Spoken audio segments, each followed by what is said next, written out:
Hi everyone, this is the CP3T webinar.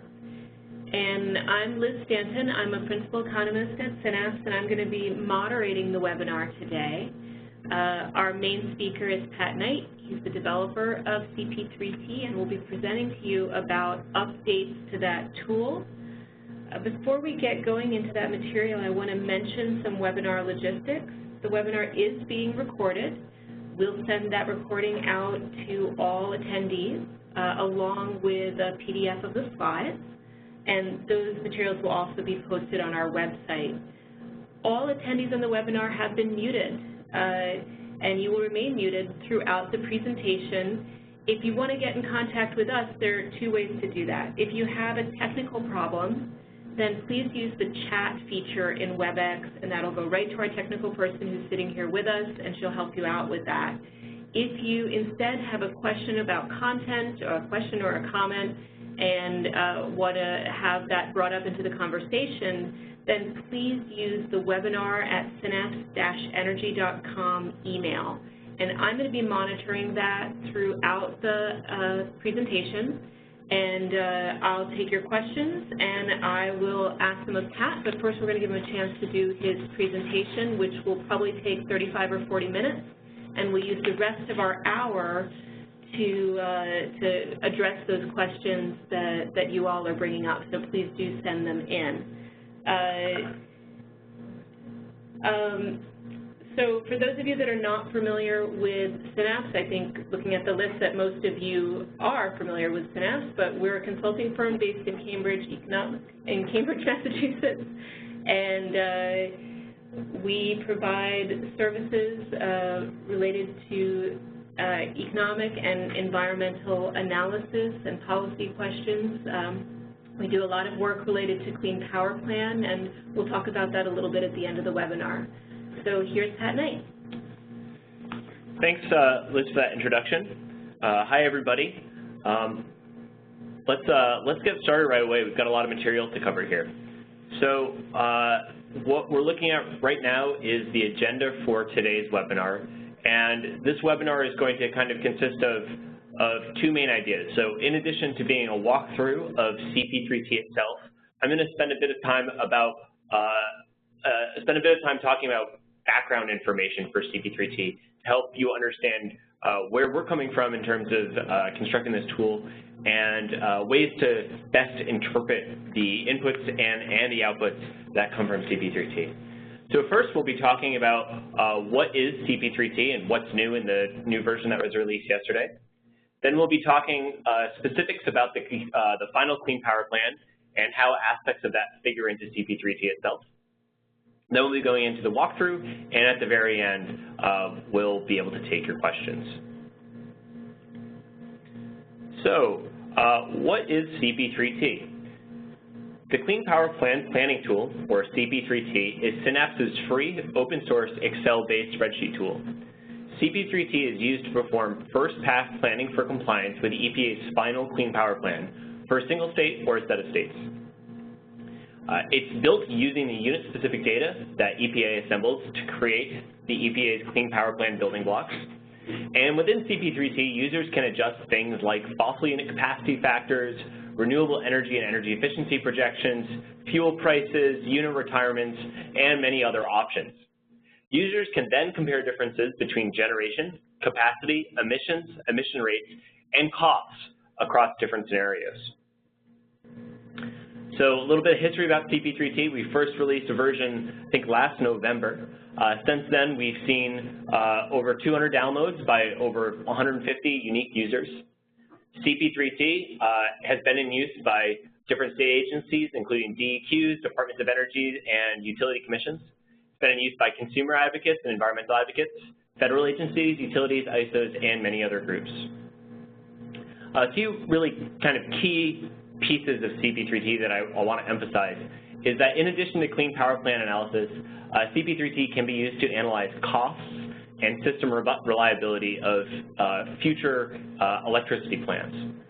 CP3T is also open source and fully customizable. This means that while it ships with kind of default information, sort of the best available information that we could supply for all of the different states, we fully intend and encourage users to pop open the hood and make changes to it wherever they have better information. So for example, if you have more detailed information about coal unit retirements in your state, you'll probably want to use that.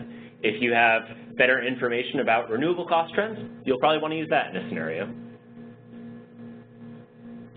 So what's new in version 2.0 of CP3T? CP3T version 2.0 features many upgrades, including revisions to address changes made by EPA in the final Clean Power Plan. And that's kind of the biggest piece that I'll be talking about. But for those of you that are familiar with past versions of CP3T, this new version has a lot of changes to address usability. So out of all of those many hundreds of users that downloaded the tool, a lot of them gave us some really great feedback. And what we've done in this version is to create an update that strikes a balance between giving users lots of options to create the sophisticated scenarios that they want to analyze, and balancing that against making CP3T user-friendly with an interface that's clear, easy to follow, and not particularly time-consuming to use. So during the walkthrough, I'll be showing you updates to the dashboard page, which contains key information on inputs and outputs. I'll be showing you how there's easier access to renewable inputs, including capacity builds, capacity factors, and costs. I'll show you a little bit about the energy efficiency module, which is now completely different and models energy efficiency as a percentage of sales, which is the way it's commonly thought about when doing energy efficiency forecasts. I'll touch on CP3T's integration with Synapse's cavity model, and to just pause here for a second and talk about cavity. Cavity is our also free, also open source model. It's called the Coal Asset Valuation Tool. It estimates costs of future environmental retrofits not affiliated with the Clean Power Plan that are required by various other EPA regulations. So those costs are now integrated within CP3T. You can make your own cost projections. If you have any questions about that, feel free to ask about that. And those are really important for understanding the costs that are associated with one scenario and might be avoided with a different scenario. CP3T also has a number of presets and iteration streamlining that is new to this version. So what this means is that there are a number of defaults that load kind of automatically, and there's a number of algorithms that run in the background of the tool and make it so it's not quite as cumbersome as it used to be to make sure that your scenario is fitting all of the generation requirements and emission requirements. Another piece that's new in version 2.0 that I'm actually not really going to be talking so much today, but I want to mention, is that this new version has a detailed integration with the Synapse Clean Power Plan Toolkit. And I think Liz is actually going to show a slide about this at the end, but basically we've got an in-house version of CP3T that's not the version that you see that is freely available, that can be used with NREL's dispatch model called READS, can be used with the in-plan model, which gets into jobs and GDP growth, and it can be used with a number of other different models that we work on in-house. So that's a little bit about what's new in CP3T. Let's talk about Clean Power Plan and how that specifically applies to CP3T and kind of changes the, I guess, modeling technique that you're likely to be using as you're going forward. So in this talk today, we're assuming that pretty much everybody has at least a basic familiarity with the new Clean Power Plan. If you don't, sorry, but we have many resources available on our website, so we recommend checking those out. We've got blogs, other webinars, a lot of information available. So with that said, under the Clean Power Plan, Synapse sees it as there being kind of 7 different pathways that states can choose to compliance. There's 3 rate-based, and there's 4 mass-based paths. In CP3T, the new version, we can analyze all of the different paths. CP3T always compares at least 2 different pathways, 1 rate-based and 1 mass-based. So for a given scenario, you can see how that plays out differently for a rate-based option or one of those 4 mass-based options. Now, So if that's what rate-based and mass-based compliance pathways there are, then what does it really mean to be compliant?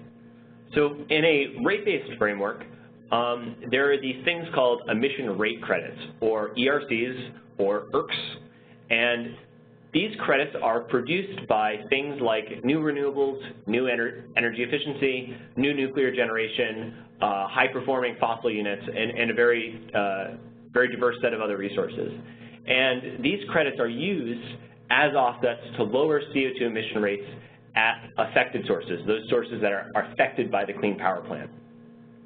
During each compliance period, each unit in the state, whatever state you selected, requires some number of emission rate credits in order to comply with rate-based compliance.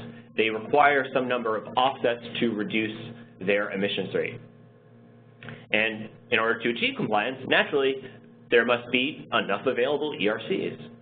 So what's happening in CP3T now is that we look at all of the different affected units and for each year figure out the number of ERCs that each unit requires in order to be compliant and sum up that total. And right here is a graphical depiction of that. We're looking at the emission rate credits required and available for each of the different compliance periods. And in this particular scenario, what we're seeing is in the 2022 to 2024 compliance period, whatever state this is has to, for all of its units, procure around 70 gigawatt hours worth of emission rate credits. So this isn't the state procuring, this is the individual units. We're just summing them all up as a way to look at them. Now in the same state, during the same time period, there are, let's say, 90 gigawatt hour worth of emission rate credits available. So during this compliance period, there are more credits available than there are required. So hooray, compliance gets achieved during this compliance period. And as you can see, going forward, this might not be the case. It might change as time goes on. And the emission rate standards become more stringent over time. So that's rate-based compliance. Let's move on to mass-based compliance, which I think is a little bit easier to get your head around. In mass-based compliance, in each compliance period, there's a cap on the number of CO2 emission allowances that are issued by the state, and this cap typically decreases over time. Emissions in general are reduced by more of that state's electricity coming from non-emitting sources, and having those non-emitting sources like renewables or energy efficiency displace emitting sources like fossil steam and NGCC units. If in a compliance period, if total emissions exceed the allowance cap, then compliance is not achieved. And the graphical representation of this that we're seeing is over time, emissions from coal and NGCCs are going down, and lo and behold, during the compliance period we're looking at here, they are under the cap in each year. So let's move into the actual walkthrough part of the webinar. If you joined a little bit late, please know that we're not taking any questions during the course of the webinar. Instead, we're asking you to please email any questions or comments to webinar@synapse-energy.com, and we'll be having a Q&A session at the end. So when doing modeling in CP3T, there's 4 main steps. The first step is when you select a state or a group of states and you load your presets. And you can think of this as CP3T sort of setting up a default kind of scenario. In step 2, that's where you get into the nitty-gritty of the scenario that you want to see. That's where you select the compliance pathways that you want to analyze, and you set up the scenario assumptions that you want to see. So CP3T, when you pick a state, is going to show you some level of renewables and energy efficiency. Maybe you have a different expectation of how that's going to shape up in the scenario that you're interested in analyzing. And that's where this is the step in which you change that. Step 3 is a calibration scenario. That's where you kind of take a step back and see whether or not your scenario is meeting generation and emission requirements for each year in each of the compliance periods. So you might have had some scenario inputs and assumptions. Maybe during the calibration step, you realize that you didn't quite get to meet the level of generation that your sales require in each year, and that you should make a few tweaks in order to get there.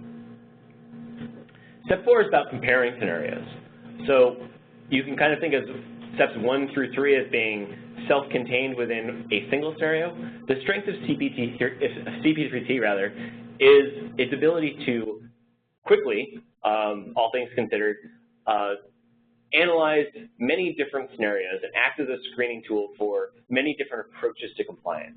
So in this step 4, you would look at all the different scenarios you've run and examine the differences in terms of generation, emissions, and importantly, costs between all of them. So with that, let's jump over to CP3T itself. And I'll just note right here that it's possible as we're running this that you might see a few visual glitches part of the WebEx software. Hopefully these glitches don't actually occur as you're running the tool on your own computer. So when you load CP3T, you'll first see this splash screen. This screen actually has some really great resources. So in addition to the Creative Commons license and end user agreement, you'll also see buttons that are links to the user manual and the 2-page quick start guide. The user manual is something I really recommend checking out. It's got some great information about sort of tips on running scenario analyses. It's got a checklist, sort of items for consideration as you're building a scenario. It's got a lot of really detailed information about the calculations and the steps that CP3T makes in order to show you the information that it's showing you. The 2-page quick start guide is kind of a condensed version of all of that. We've sort of intended this to be a resource that you can print out and keep next to you as you're going through your scenario to make sure that you're following the steps correctly and sort of to understand what you're looking at. Now, one thing you might notice right away is that this Excel document looks a little funny. There's a lot of things missing, like the rows and column headers and the formula bar and tabs that you normally see in a typical Excel spreadsheet. We've hidden these in order to guide the user through the tool itself. If you're more of an advanced Excel user, I would recommend just clicking this gray button here that says Restore Default Excel Functionality. You can click that button and it will just look like your normal Excel file. But for now, let's just leave that off. So when we click Begin Analysis, we'll get an alert that says, before we begin, would you like to view some tips? Sure, that sounds like a good idea. So this page holds a bit of information that is actually really similar to pretty much everything I've told you up to this point. I'd recommend checking that out if you're a first-time user of CP3T. There's also some great text down here that describes the formatting we're using, so you can know whether a particular cell is an input or a drop-down, or whether it's a link to a different part of the worksheet. The next page is a list of states. So we've got a number of states here. There's a couple that are grayed out, like Alaska, Hawaii, and Puerto Rico and Guam. These 4 states and territories currently do not have Clean Power Plan targets set by the EPA for them, but we've kept them in as placeholders, so when those come out, we'll be able to release a new version that has those ready to go. Some interesting things you might see here is that Vermont and DC are both on here, and those are states in whatever DC is, territory, that that do not have sources, affected sources under the Clean Power Plan, but are reasonably significant for their regions for different reasons. So whether they're a part of ISO New England or PJM, or whether, like Vermont, they're part of the Regional Greenhouse Gas Initiative, or RGGI, that is a likely avenue for Clean Power Plan compliance. They're still parts of the conversation, even though they don't have targets prescribed by the EPA. Both those states can also generate allowances and ERCs for use in the other states. So there's something to be said for including them here too. So there's lots of different options for you to choose in terms of states and grouping of states. Today, we're just going to pick Wisconsin. For no real reason, mostly just because it has a good mix of coal, natural gas, and renewable potential, and it is an interesting state to look at for the purpose of an example. So we've selected our state, and now we can click Load States.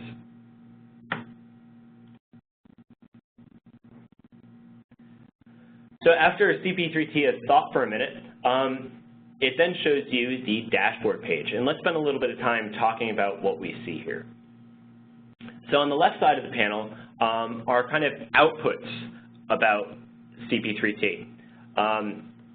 Moving clockwise in these charts, we're looking at charts for generation, charts for costs, charts for emissions, and charts for emission rate credits, so relating to emission rate.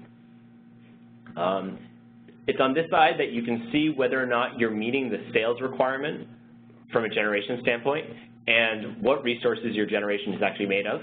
You can see how costs are changing over time and how the distribution of costs change across the different resources.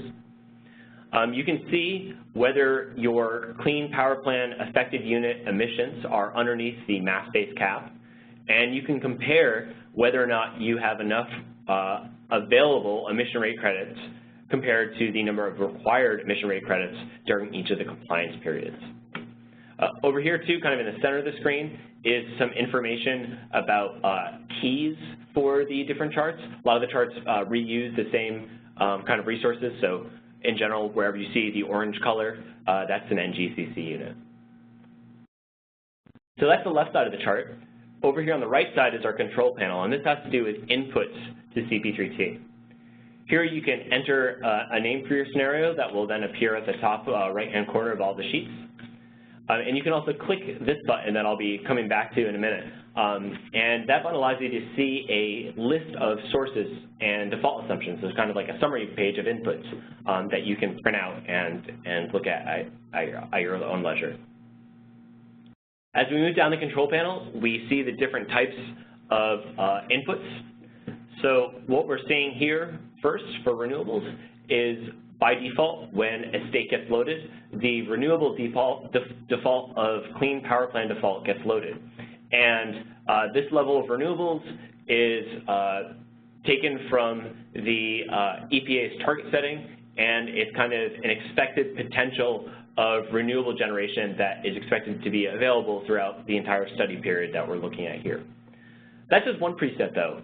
We have a number of them loaded into CP3T. So for example, if you're a state that has an RPS, you can choose state RPS, or you can click user input and enter your own information for a renewable build. Under this section, you can also do some other interesting stuff. You can check out renewable locations. So if you have a multi-state scenario, you can distribute your renewables across different states. You can click on this button and check out renewable costs. Let me just zoom in a bit. And you can see the assumptions that CP3T is using for the study period for costs. You'll notice that there are some grayed out years here in the beginning, 2012 through 2014. We've done our best effort to include historical data wherever it's available. So CP3T's analysis only starts in, well, 2015 is in a future year, but as yet unfinished years. Many of the sheets also have these helpful charts off to the right so you can sort of gauge the different prices of things like renewables against one another. We also have this for capacity factors, et cetera. So that was renewables. There's a similar thing set up for energy efficiency. There's a Synapse default that gets loaded that looks a lot like an energy efficiency set of assumptions produced by the EPA as part of its Clean Power Plan technical support documents. You can go to the energy efficiency savings and sales and make adjustments to future sales load growth forecasts. You can do things like set up expiration schedules. You can do things like change first-year costs. You can change the amount of costs that are borne by program administrators versus participants, and you can also distribute energy efficiency savings across different sectors, which is particularly important when you're talking about the Clean Energy Incentive Program, which gives bonus credit to low-income energy efficiency. After that, we've got fossil and nuclear units. Here, there's a couple of defaults that come on automatically. The first one automatically applies the default heat rate adjustment to coal units, so this is improving the emission rate, but we could turn it off if we wanted to. We've got the CPP default capacity factor for NGCC units. So this is where NGCC units are redispatching up to 75% beginning in the Clean Power Plan compliance periods. We can also do things like change fuel price forecasts. We can go to the environmental retrofit cost page that I was describing earlier and make changes to the expected costs that coal units are expected to bear in future years as a result of environmental controls not related to the Clean Power Plan. The last two sections have to do with not really resources per se, but kind of how CP3T handles the difference between resources and how those resources change in the future. So the first is all about imports and exports. Here, users have the option to just pick the normal flat level of a baseline. They could also pick user input. By default, CP3T has this fill generation gaps option, which when you reselect it over and over, will automatically recalculate the gap between produced or generation in the state and any imports and exports, and make adjustments to the generation inputs as necessary. And this helps to greatly streamline the iterative process. Next up is displacement. So CP3T is not a dispatch model. It displaces dispatchable resources according to user input. So what this means is as new must-take generation like renewables and energy efficiency come online, displaceable resources like fossil steam and NGCC generation get reduced somewhat. And under this option, users can choose which resources get displaced. So one preset is to choose for this must-take generation to only displace coal. Another option is to have this new must-take generation only displace gas. And you can use those two as sort of boundary scenarios. You can also click this button here and go through and set up shares that change over time that more accurately reflect how dispatchable resources get displaced by new must-take generation. So that's kind of a summary of what we're looking at here. But let's run a scenario and see what happens. So let's say we're interested in a scenario in which Wisconsin doesn't do the CPP default of renewables, but instead does the state RPS. And let's also, in this scenario, assume that coal units in the state do not do the CPP default heat rate adjustment, since that can often be quite expensive.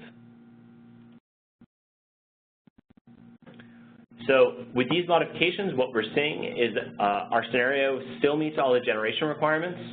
The costs have changed somewhat, but we're not meeting compliance both on a rate and a math-based perspective during some of the compliance periods. So we'll need to make changes. So let's make a change to energy efficiency.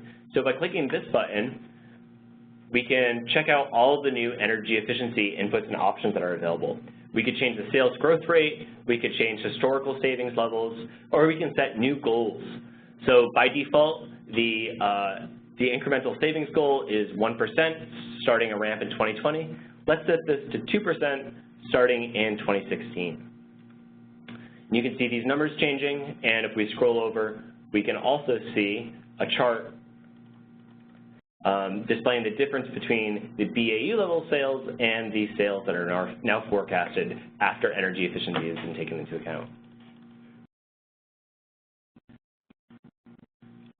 So now what we're seeing is a new higher level of energy efficiency, and we've achieved compliance in those out years that we were no longer seeing compliance in. Just sort of to walk through what we're seeing in terms of this chart.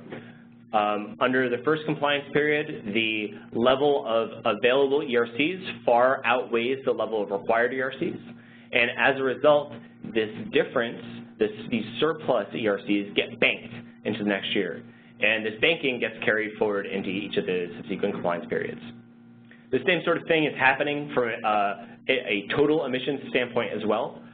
We see a bit of overcompliance during the first compliance period.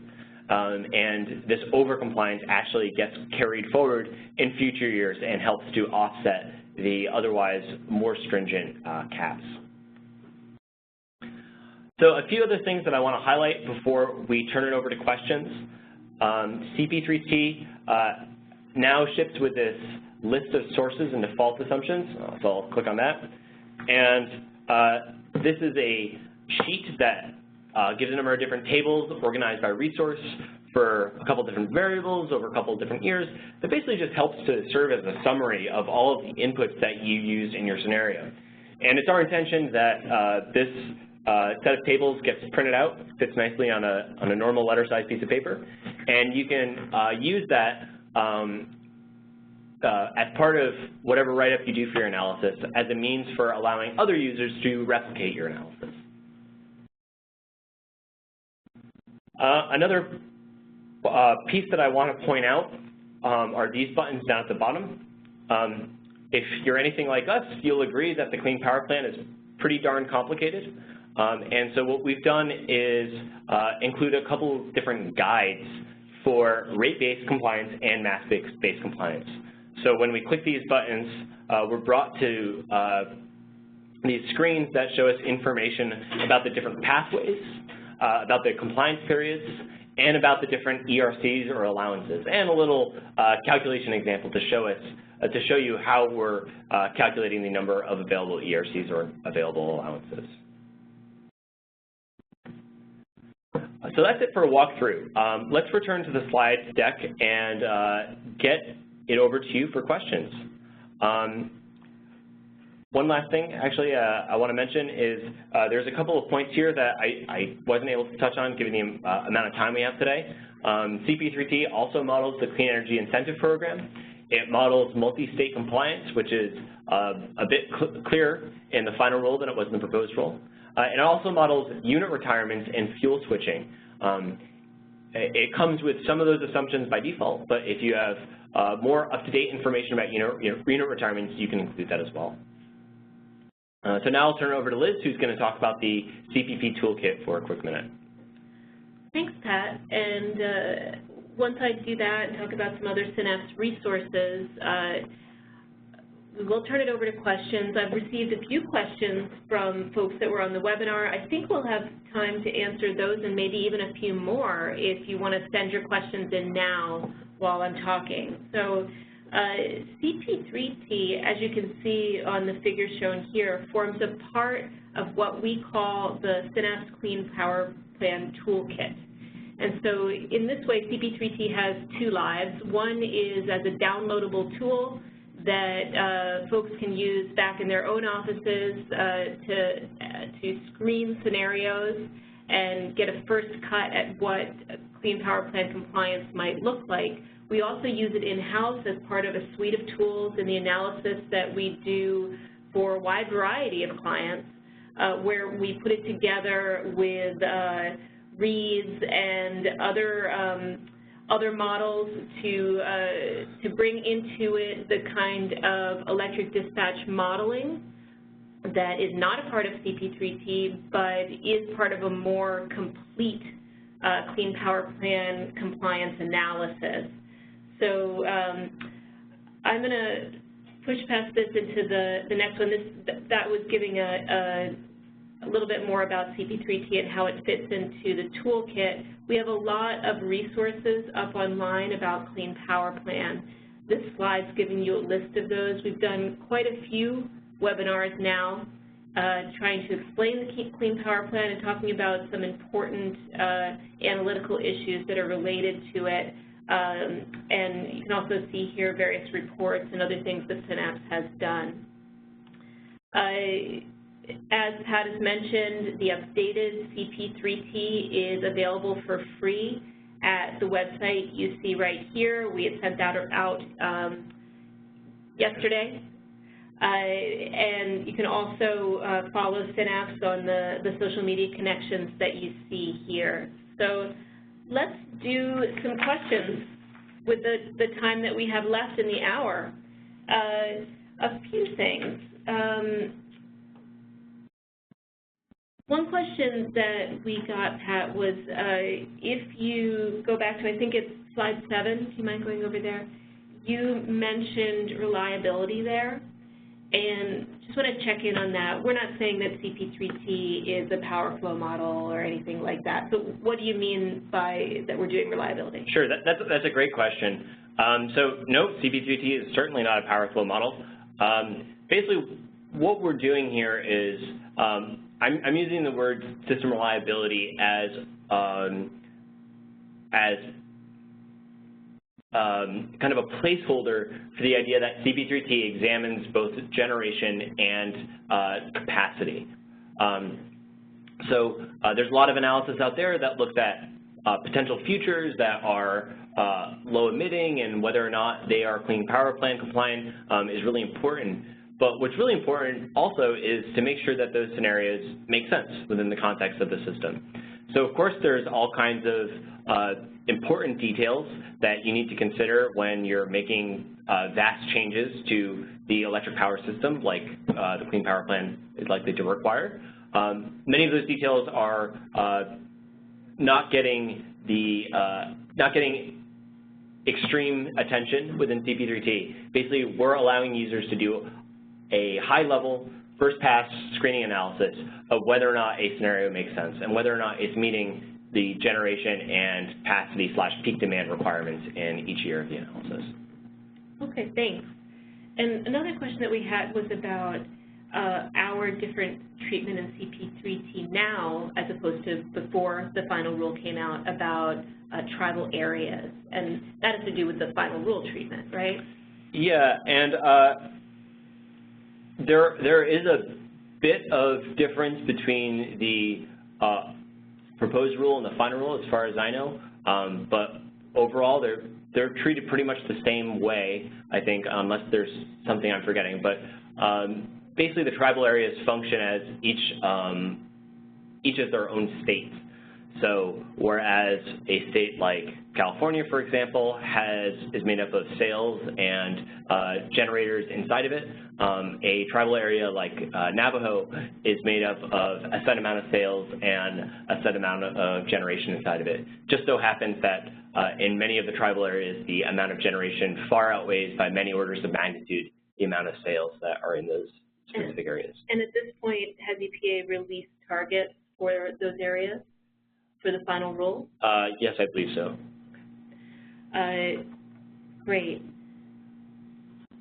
Can you talk a little bit more about the default renewable assumptions and how they relate to you know, the potentials, the renewable potentials that are in EPA's building block target? They go into the targets. If you're familiar with this, then also how this relates to the IPM run. That's right. Yeah. So that's another really great question. So in EPA's technical support documents for how the targets get calculated under the Clean Power Plan, deep inside those documents, there's information about renewable potential. And these renewable potential numbers are outputs from IPM runs done by EPA. I haven't looked at them specifically, but those are the ones that they use to serve as baseline information for the target calculations. That information is calculated on an interconnect basis, and what we do in CP3T is we use a 2012 share of sales or generation, I'm actually not sure which off the top of my head, to apportion those interconnect level, renewable levels of generation across the different states. So the numbers aren't exactly the same as in the EPA target setting, but the totals weigh out to be exactly the same. One question we had was about distributed generation. So how can people include that in modeling, include the distributed generation? Sure. So distributed generation like CHP and like distributed PV are both modeled as renewable inputs in CP3T. So under that renewable section, users can go in and click and enter in their values for forecasts of how much DG generation they expect to be online in future years. They can also adjust the costs of that generation and what they expect it to cost in future years. One important thing that I'll note right here, is that CP3T is all about system costs, and it's all about modeling the cost of supplying electricity to the electric system. And here we're drawing a hard boundary around the state and saying all of the state electric system costs kind of go in the same bucket. And from that perspective, it's really important to consider the cost of distributed generation from the utility side. So what is the utility cost of having that distributed generation come online? And for PV, at least in many cases, it's the cost to the utility of administering net metering programs for those states that have net metering, of course. So there's a lot more to be said about this topic, but I'll just plant that seed for now of things to be careful of when you're modeling distributed generation in CP3T. In the final rule, compliance with CPP is largely a unit responsibility. The targets in question are for the unit, especially on the rate-based side, they're for the unit to comply with. How does that make sense with the treatment in CP3T, looking at it for the state as a whole? And I guess the flip side of that question is, why are you modeling ERCs and the kind of market for ERCs instead of modeling the emissions rate? Sure. So, so the emissions rate, I'll answer your question backwards. So the emissions rate can basically be translated into the amount of available ERCs for a given emissions rate standard and the emissions rate at a particular unit and that unit's level of generation. Using those inputs, you can figure out how many ERCs that unit requires in any given year. The reason that we're modeling it the way we are in CP3T, where we add together all of those requirements and compare it to all of the available ERCs, is basically because of what CP3T is. It's a screening tool. It's not a dispatch model. And if you were using a dispatch model, you could set set requirements for individual units, and the model would do its thing and figure out the total number of ERCs that each individual unit requires on a unit-by-unit basis. But that would take a really long time and be really expensive. So what we're doing here is allowing users to create first-pass scenarios that basically give high-level estimates of the amount of ERCs being required by all the units under a certain set of assumptions and the amount of ERCs being available under a certain set of assumptions. So again, I would recommend using a dispatch model if you have the resources available to do so. But I think CP3T is a great first step in reducing the number of scenarios that you're looking at in terms of clean power plant analysis. So the supply and demand, the aggregate supply and demand of ERCs in a state becomes sort of a window into understanding whether the state as a whole is going to be able to comply if it's using a rate-based pathway. Yeah, that's exactly right. One thing that I'll mention associated with this is that CP3T has a default set of prices for ERCs and allowances. Right now, in CP3T, these default prices are just $1. It's $1 per allowance and $1 per ERC. There's going to be a lot of discussion and a lot of analysis being done in future months about what the price of ERCs and what the price of allowances are expected to be. In CP3T, we're using an assumption that these ERCs and allowances are widely available. There's a vast greater supply than there is demand, and as a result have very low costs. Of course, for a scenario that you're modeling, that situation might be entirely different, and you would want to use a different set of ERC and allowance prices. It's important to note here that these prices actually have no effect on how the scenario runs in terms of compliance and in terms of displacing generation or anything. These are kind of last-minute inputs, I suppose, into the model to figure out what the revenues a state would achieve would be from selling surplus ERCs and surplus allowances, and what its cost would be if you choose to have your scenario have purchases of ERCs and allowances. Mm-hmm. So if you have surplus ERCs or allowances, and or if you need to buy them in, that's being included in CP3T's cost calculations. That's right. But again, the cost or the price that we're using right now is pretty much a placeholder. And as the thinking on this evolves, and as new versions of CP3T come out, we'll be integrating better forecasts with those prices in. But the price holder is appropriate to a situation where your state has an abundant supply of ERCs or allowances available to it. Yes, that's correct.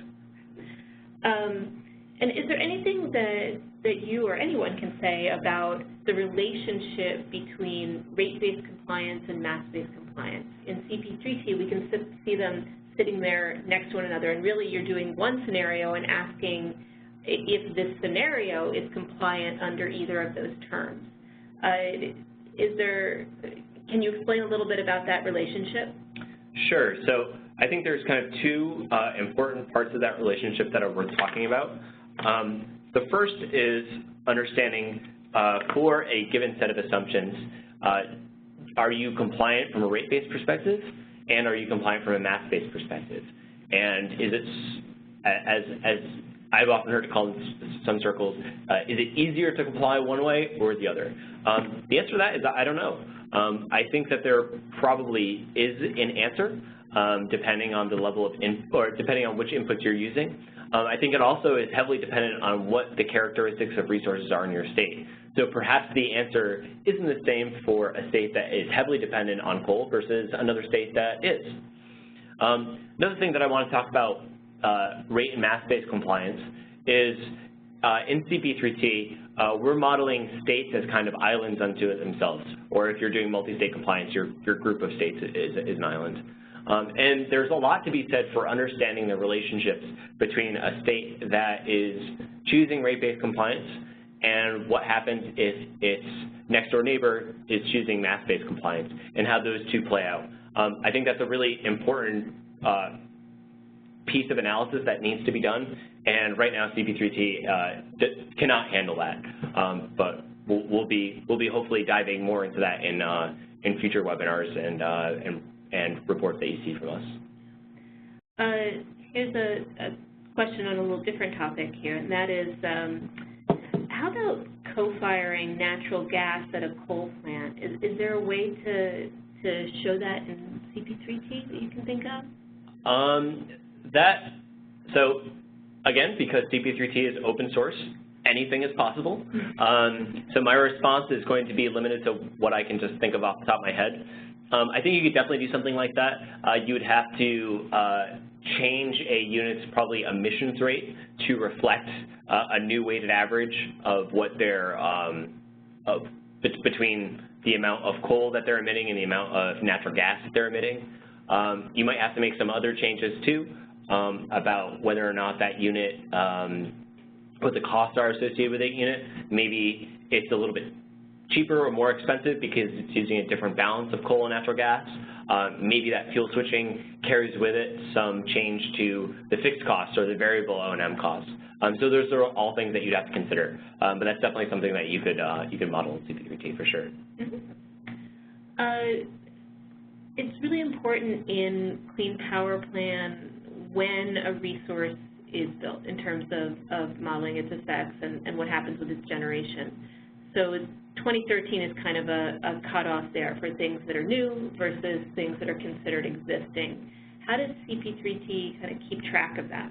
Sure. So one thing that I didn't show you here was the page about unit-specific inputs. Actually, I have the technology. It's right here in front of me. So if I go to my page about unit-specific inputs, what we see here is a row for every single unit that has been loaded for our great state of Wisconsin. You'll see a few units have retirement years associated with them, and depending on the state, Wisconsin is not one of these such states, you will also have new units that come online later on. And all of these new units are, I'll call them under construction units, and those are the units that were had steel in the ground, were being built during the Clean Power Plan's formulations, and so as a result get lumped into the Clean Power Plan affected sources bucket. Now, you can also build other resources, newer resources that are not affected by the Clean Power Plan.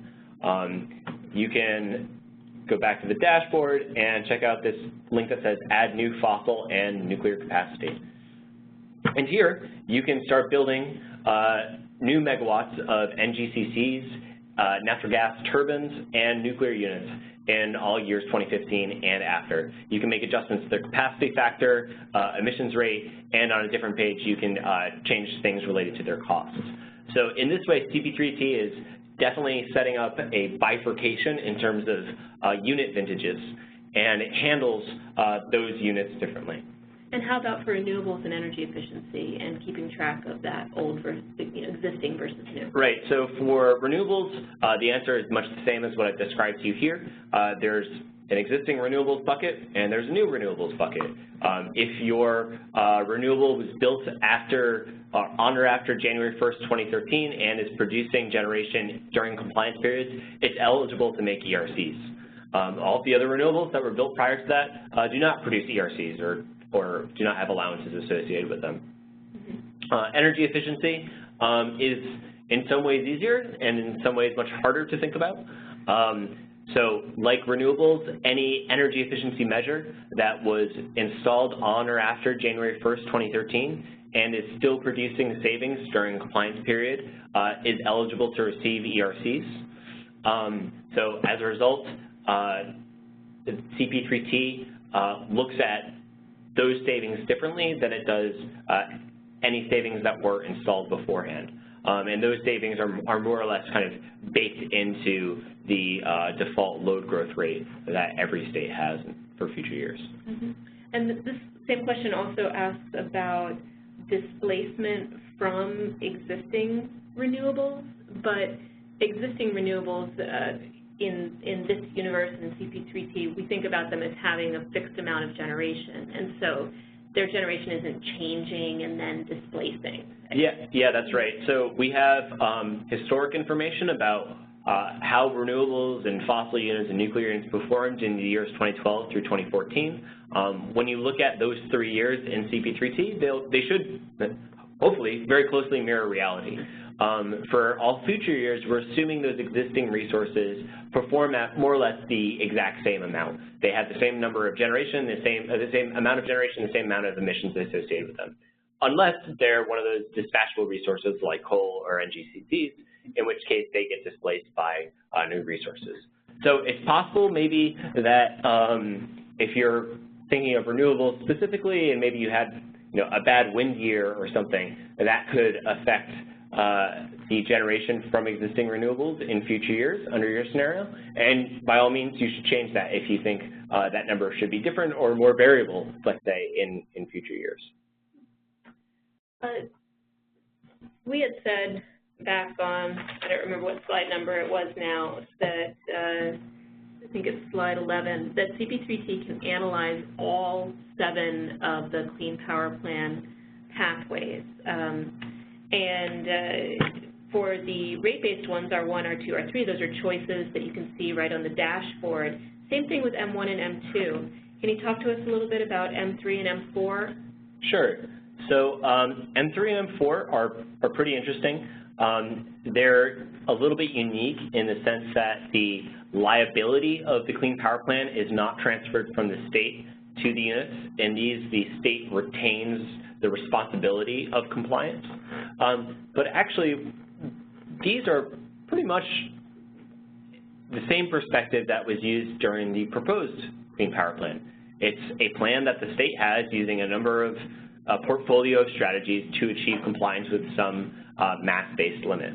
And that's what CP3T was designed for from day 1 last year. So it can still do that same sort of calculation. It's just that the targets are a little bit different.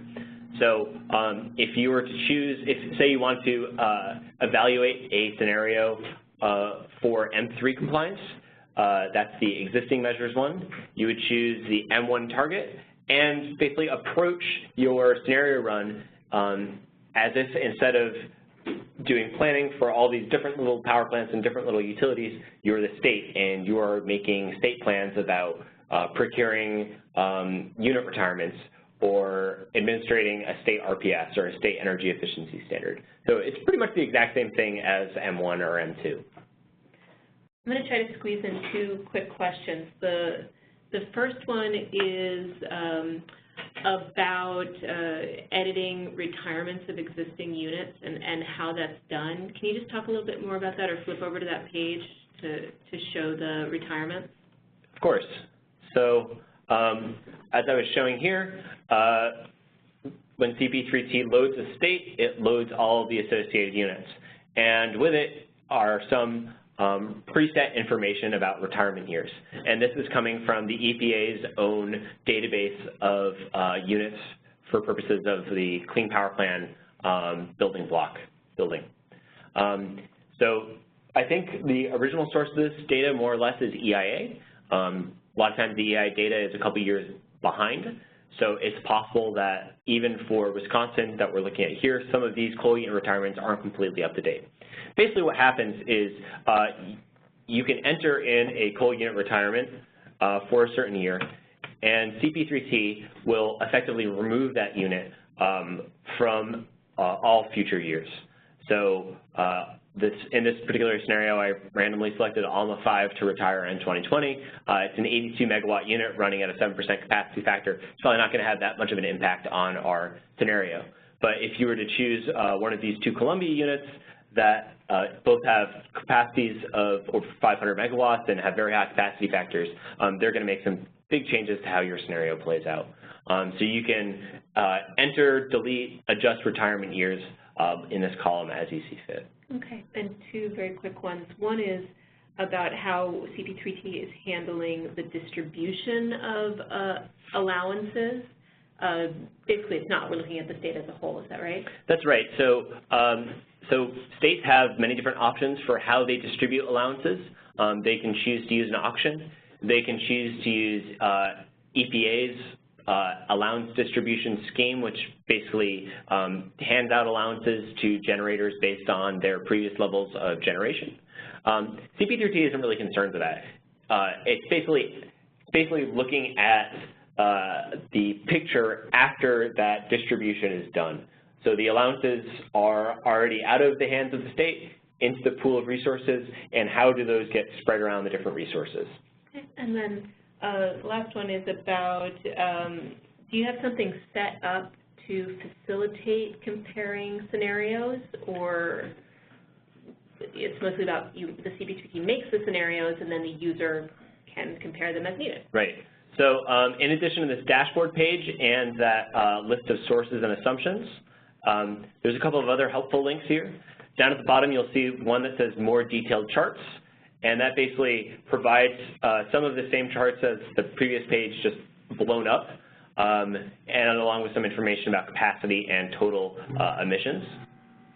There's also this summary tables page, which in addition to that sources and assumptions page, gives information for capacity, generation, emissions, costs, et cetera, Clean Power Plan compliance stuff for different resources over time. And so it's really helpful to take this page and copy it over to a new workbook and compare that to the copied over table from a different scenario and evaluate differences between these different variables. And this is actually a place where the user guide can say much more than I can in 30 seconds. So definitely check that out. There's an appendix that talks all about this, and I think would be a really helpful resource. Great. Thank you, Pat, for a great presentation. Thanks for everyone who's stuck with us throughout all of this. I wanted to point out that if you have questions about CP3T, please do get in touch with us. We'd love to talk to you about that. Special announcement for consumer advocates out there. We do have a pool of funding from the Energy Foundation to provide technical support for your offices on CP3T, and that can include spending time on the phone with Pat or other analysts here at Synapse, and it could also include us putting together a webinar for your office. So please get in touch about that, and thanks to you all. Have a great day.